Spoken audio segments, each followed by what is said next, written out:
Hi, everyone.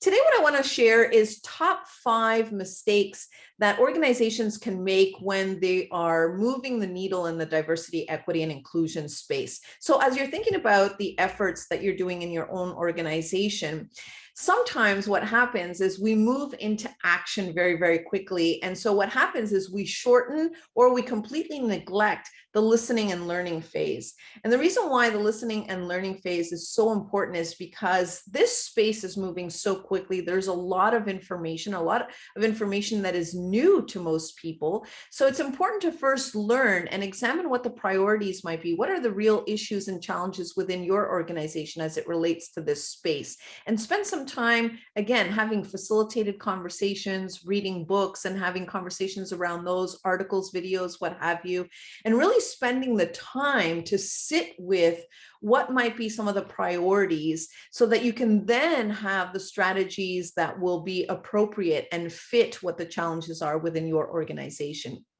So that would be the first thing, making sure that we're not jumping into action too quickly.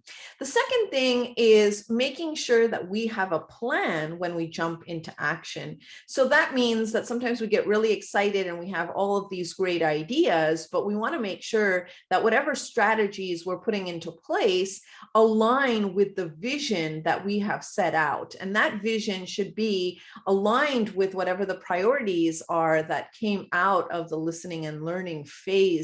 And then obviously if you move into doing any kind of assessment or deeper work. So that's the second piece, making sure that we're not jumping in without a plan. And then having a clear idea of what success looks like. And that means measuring, having metrics, whether it's qualitative or quantitative.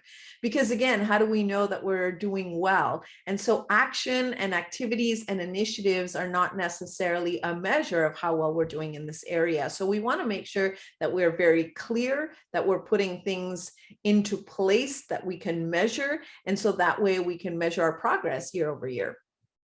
The fourth thing is having unrealistic expectations in terms of results or the time commitment. We have to go into this work thinking that this is a long-term commitment that we're making in the space. And not only that, it's really a culture shift. And doing any work when it relates to culture takes a long time, years. And we have to be prepared for that we're not trying to do a hit and run. We're trying to stay in this space and really create these sustainable changes. So that would be number 4. And number 5 would be making sure that we're not just checking the box. We can get very goal-oriented or task-oriented and really want to, again, very well-intended, create change and make an impact. But if it's coming from that desire of just getting things done and checking things off our list versus really doing this work in a deep and meaningful and intentional way so that we're changing hearts and minds, then we won't be doing this work justice and the justice it deserves.